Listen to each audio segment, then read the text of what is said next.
ముఖ్యమంత్రి Revanth Reddy Japan tour కొనసాగుతోంది. పెట్టుబడుల లక్ష్యంగా రైజింగ్ బృందం పర్యటిస్తోంది. ఒకప్పుడు కలుషిత నగరం, ఇప్పుడు పర్యావరణ పునర్జీవంగా రూపొందిన కిటాక్యూషు నగరాన్ని రేవంత్ బృందం సందర్శించింది.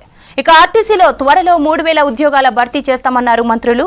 నిరుద్యోగుల కోసం త్వరగా ఉద్యోగాల జాతర నిర్వహిస్తామని చెప్పారు. జపాన్లో సీఎం రేవంత్ రెడ్డి టీం పర్యటన కొనసాగుతోంది. కిటాక్షు నగరాన్ని రైజింగ్ టీం సందర్శించింది. అక్కడ రేవంత్ బృందానికి ఘన స్వాగతం లభించింది. కిటాక్షు నగరం స్థిరత్వం, పునర్వినియోగ ఆవిష్కరణలకు ప్రపంచవ్యాప్తంగా గుర్తింపు ఉంది. ఒకప్పుడు జపాన్లో ఇది అత్యంత కలుషిత నగరం. ఇప్పుడు ఆ నగరం ఓ అద్భుతమైన పరివర్తనకు గురైంది. కిటాక్షు నగరం పర్యావరణ పునర్జీవనం, స్థిరమైన పట్టణ అభివృద్ధికి ప్రపంచంలోని ప్రముఖ నగరాల్లో ఒకటిగా నిలిచిందని రైజింగ్ బృందానికి అక్కడి అధికారులు వివరించారు. ఆర్టీసీలోని ఉద్యోగ ఖాళీలను భర్తీ చేస్తామన్నారు మంత్రి పొన్నం ప్రభాకర్. త్వరలోనే 3038 ఉద్యోగాలకు నోటిఫికేషన్ ఇస్తామన్నారు. వీటిలో 2000 డ్రైవర్ పోస్టులు, 743 శ్రామిక ఉద్యోగాలు, 84 డిప్యూటీ సూపరింటెండెంట్ జాబ్స్ ఉన్నాయన్నారు. 114 deputy superintendent, 25 depot manager, 18 assistant mechanic engineer పోస్టులు ఉన్నాయని తెలిపారు. 23 assistant civil engineer, 11 section officer, 6 account ఆఫీసర్లు, 7 medical officer generals, 7 medical officer specialist పోస్టులు ఉన్నాయన్నారు మంత్రి. ధనిక పేద తేడా లేకుండా ప్రజలందరూ సమాజ స్థాపనకు కృషి చేయాలన్నారు మంత్రి కొండా సురేఖ. వరంగల్ జిల్లాలోని రామన్నపేటలో పర్యటించిన మంత్రి స్థానిక చర్చిలో ఈస్టర్ ఫెస్టివల్లో పాల్గొన్నారు. చిన్నప్పటి నుంచే యువత సేవా కార్యక్రమంలో ముందుండి నడవాలన్నారు. ప్రత్యేక ప్రార్థనల అనంతరం స్థానికుల నుంచి సమస్యలు అడిగి తెలుసుకున్నారు మంత్రి సురేఖ. కాలువల్లో గుర్రపు డెక్కను మేయర్ సుధారాణితో కలిసి పరిశీలించారు. ఈస్టర్ పండుగను జరుపుకొని యేసు మళ్ళీ రావాలి అని ప్రార్థనలు చేయడం జరుగుతుంది. మరి ఆయన మరణం అనేది ఒక చరిత్ర. ఎందుకంటే అందరూ అలా మరణించరు. మరి ఆయన ప్రజల కోసం ఆ రోజు యేసు ప్రభు ఒకటే చెప్పాడు, నేను నా కోసం కాదు, మరి సమాజం కోసం. కడెం మండలంలో పర్యటించారు మంత్రి సీతక్క. సన్నబియ్యం లబ్ధిదారుడి ఇంట్లో భోజనం చేశారు. సన్నబియ్యంతో పేదలు కడుపు నిండా అన్నం తింటున్నారని, రేషన్ పక్కదారి పడితే సహించేది లేదన్నారు మంత్రి సీతక్క.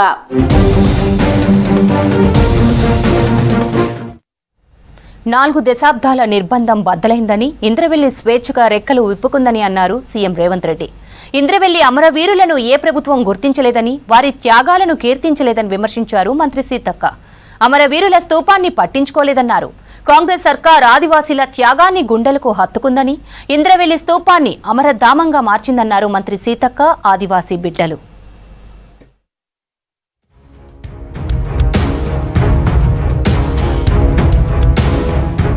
ఆదిలాబాద్ జిల్లా ఇంద్రవెల్లిలో అమరవీరుల దినోత్సవాన్ని ఘనంగా నిర్వహించారు. భూమి కోసం, భుక్తి కోసం, విముక్తి కోసం పోరాటం సాగించి అసువులు బాసిన ఆదివాసీ అమరుల దినోత్సవాన్ని సర్కార్ మొదటిసారిగా అధికారికంగా నిర్వహించింది. ఆదివాసీ వీరులకు ప్రభుత్వం తరపున నివాళులర్పించారు మంత్రి సీతక్క.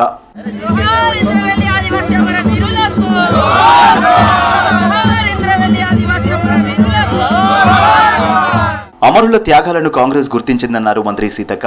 ఆదివాసీ వీరుల త్యాగాల వల్లనే ఐటీడీఏ, పీసా యాక్ట్, జీవో3 అమలు చేశారన్నారు. కాంగ్రెస్ అధికారంలోకి వస్తే అమరధామంగా మార్చుతామన్న మాటకు కట్టుబడి ఉన్నామన్నారు.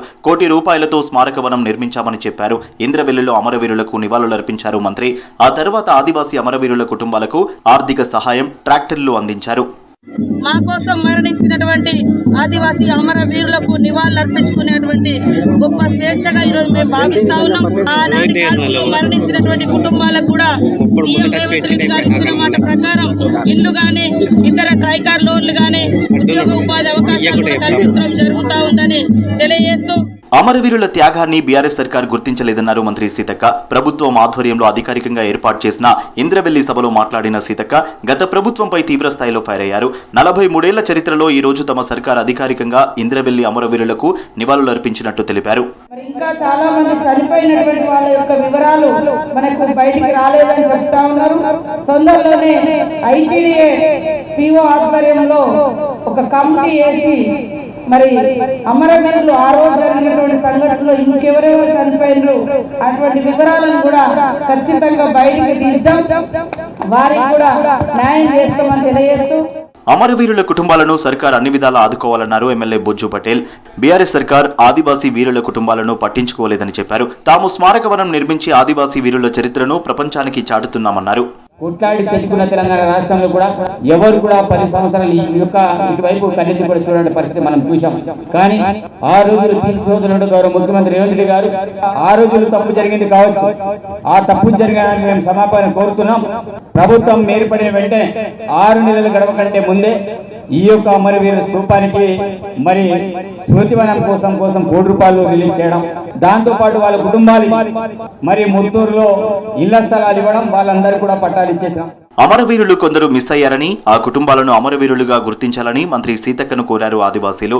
ఇన్నేళ్లకు ఈ కార్యక్రమాన్ని అధికారికంగా చేయడం గర్వకారణమన్నారు. తమ కుటుంబాల్లో ఒకరికి ఉద్యోగం ఇవ్వాలని కోరారు. ఉంది సర్కార్ నాకు బతల్కి తగ్గి మియాక్ సీత మియాక్ సీత ఎందుకుండే నాకు ఉండే రోన్ దోచి సియన సర్కార్ ఇంజక్ నావ కోరికమంత ఉండే ಸೀತೆರೆ ಲಾಂಗ್ತಂಗೆ ಉಂಡಕಿರೆ ನಾವ್ರ ಕಾಂಡಿ ಸಾಡ ಕರೆಸಿ ಮಂತೋರ್ತೆ ನಾಕು ನಾವು ಕರೆಸಿ ಅನೇಜರ್ ನಾವೇ ಇಚ್ಚೋರೆ ಮಂತ ವಿನಂತಿ ಇತಕ್ಕೆ ಮಾವರು ಬಾವಲಸ್ಕೆ ಹೀಗೆ ಪಿಟುಬುಂಗ್ರ ಮಂಜಿ ಜಂಗ್ನಗ ಸಾತೋರು ಇಂಜೇರು ఇదింకే మాకు వారస్ కాండి రేంజర్ చేయవలాత పోయుడికి ట్రాక్టర్ ఇచ్చినారు, ఒక ఇల్లు, ఒక పట్ట ఇల్లు జాగా. 4 దశాబ్దాల నిర్బంధం బద్దలైంది. ఇంద్రవెల్లి స్వేచ్ఛగా రెక్కలు విప్పుకుంది. నాకు అండదండగా నిలిచిన ఆదివాసీ అన్నల కోసం అధికారికంగా అమరవీరుల దినోత్సవాన్ని జరుపుతున్నామంటూ ఎక్స్లో పోస్ట్ చేశారు సీఎం రేవంత్. పీసీసీ చీఫ్గా ఎన్నికల ప్రచారాన్ని ఇంద్రవెల్లి నుంచి ప్రారంభించిన రేవంత్ తాము అధికారంలోకి వస్తే ఇంద్రవెల్లి అమరుల దినోత్సవాన్ని అధికారికంగా నిర్వహిస్తామని హామీ ఇచ్చారు.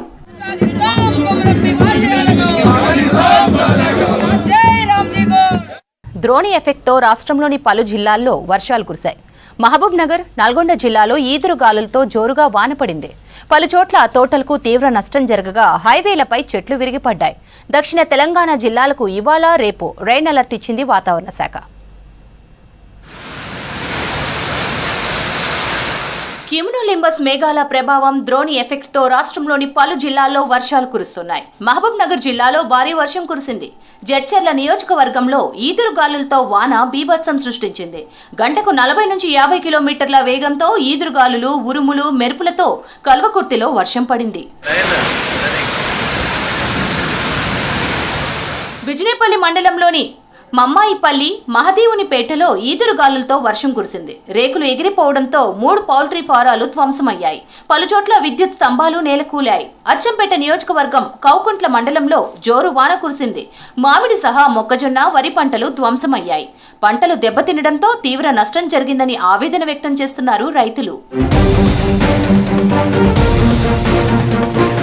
ఉమ్మడి నల్గొండ జిల్లాలో పలుచోట్ల గాలివాన బీభత్సం సృష్టించింది.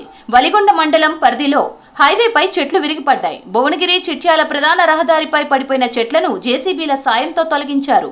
చింతపల్లి మండలంలో బలమైన ఈదురుగాలులకు మామిడి తోటలకు తీవ్ర నష్టం జరిగింది. గొడకండ్లలో బొప్పాయి తోట పూర్తిగా ధ్వంసమైంది. కాపు కాసే టైంలో చెడగొట్టు వానలతో కోలుకోలేని దెబ్బ తగిలిందని రైతులు ఆవేదన వ్యక్తం చేస్తున్నారు. 15 లక్షల విలువైన పంట నష్టం జరిగిందన్నారు.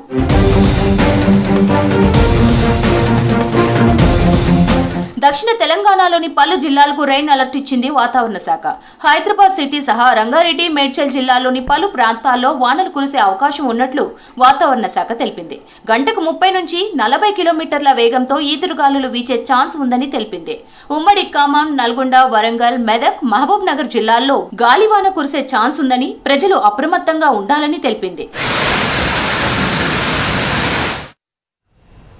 అన్ని రాష్ట్రాల్లో కాంగ్రెస్ పార్టీ తన ఉనికిని కోల్పోతుందనే భయంతో బీజేపీపై అసత్య ప్రచారం చేస్తోందని విమర్శించారు బీజేపీ లీడర్లు. ముస్లింల లబ్ధి కోసమే తెచ్చిన వక్ఫ్ బోర్డుపై తప్పుడు ప్రచారం చేసి రెచ్చగొడుతున్నారని మండిపడ్డారు. 60 ఏళ్లు పాలించిన కాంగ్రెస్ పార్టీ దేశాన్ని ఏమాత్రం అభివృద్ధి చేసిందని ప్రశ్నించారు. 10 ఏళ్లలోనే ప్రధాని మోదీ పాలనలో ప్రపంచ అగ్రదేశాల సరసన భారత్ నిలిచిందన్నారు కమలం నేతలు.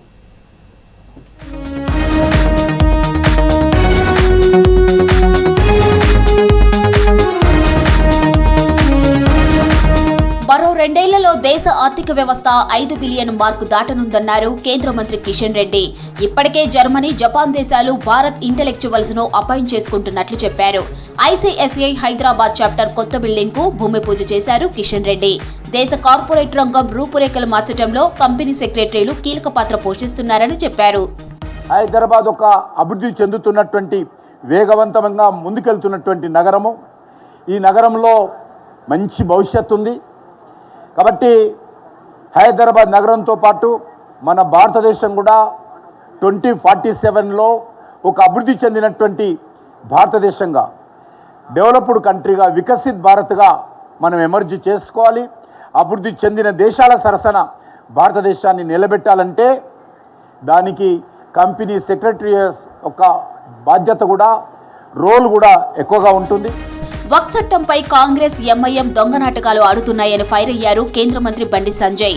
టైటిల్ డీడ్ లేని భూములను వక్ఫ్ పేరుతో ఆక్రమించుకున్న చరిత్ర మజ్లిస్ పార్టీదని విమర్శించారు. కేంద్రం మంచి ఉద్దేశంతో బిల్ తీసుకొస్తే ప్రతిపక్షాలు విద్వేషాలు రెచ్చగొడుతున్నాయని మండిపడ్డారు. అకాల వర్షాలతో నష్టపోయిన రైతులను ఆదుకోవాలని డిమాండ్ చేశారు బండి సంజయ్.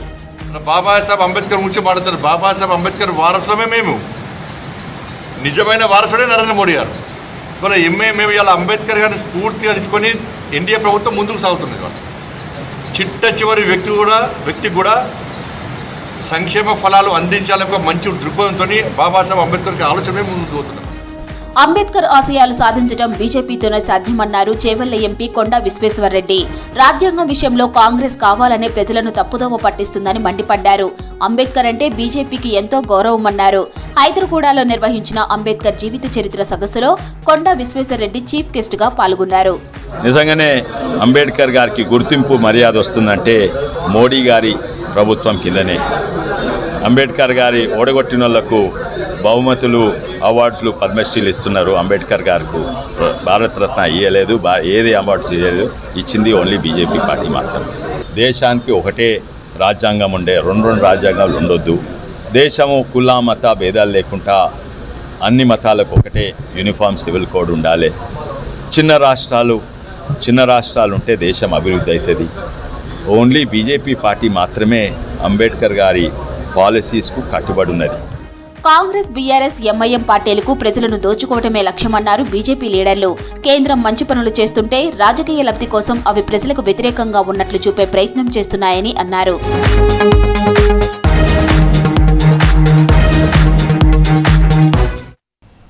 సుప్రీంకోర్టుపై బీజేపీ నేతల కామెంట్లతో పార్టీకి సంబంధం లేదన్నారు ఆ party chief JP Nadda.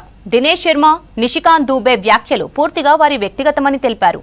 BJP లీడర్ల వ్యాఖ్యలు రాజ్యాంగ ఉల్లంఘన అవుతుందన్నారు కాంగ్రెస్ నేత కేసీ వేణుగోపాల్. న్యాయ వ్యవస్థను కించపరిచిన వారిని పార్టీ నుంచి సస్పెండ్ చేయాలన్నారు.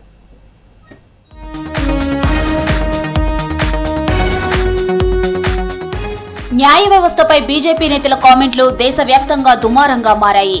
దీంతో క్లారిటీ ఇచ్చే ప్రయత్నం చేశారు ఆ party chief JP Nadda. UP deputy CM Dinesh Sharma, BJP MP Nishikant Dubey వ్యాఖ్యలు పూర్తిగా వారి వ్యక్తిగతమని తెలిపారు. బీజేపీ ఎప్పుడు ఇలాంటి వాటిని ప్రోత్సహించదని చెప్పారు. అలాగే న్యాయ వ్యవస్థను బీజేపీ గౌరవిస్తుందన్నారు. సుప్రీం ఆదేశాలు, సూచనలను సంతోషంగా అంగీకరిస్తామని తెలిపారు. దేశంలోని కోర్టులు ప్రజాస్వామ్యంలో అంతర్భాగమని, రాజ్యాంగ రక్షణకు కోర్టులు మూలస్తంభాలన్నారు. న్యాయ వ్యవస్థపై ఎవరూ మాట్లాడొద్దని బీజేపీ ఎంపీలకు ఆదేశిస్తున్నట్లు తెలిపారు నడ్డా.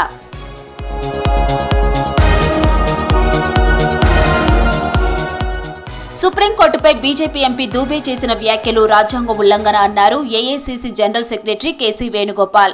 దేశ సర్వోన్నత న్యాయస్థానం ప్రధాన న్యాయమూర్తిపై ఎంపీ తీవ్రమైన ఆరోపణలు చేశారన్నారు. బీజేపీ ఎంపీ వ్యాఖ్యలను న్యాయ వ్యవస్థపై ప్రత్యక్ష దాడిగా అభివర్ణించారు. దూబేపై స్పీకర్ సుప్రీంకోర్టు చర్యలు తీసుకోవాలన్నారు. న్యాయ వ్యవస్థను బెదిరించేందుకు బీజేపీ నేతలు ప్రయత్నిస్తున్నారని మండిపడ్డారు K C Venugopal. This cannot be taken as a lightly. One of the serious allegations has been made by a member of parliament against the Chief Justice of India. It is one of the important, very serious issue.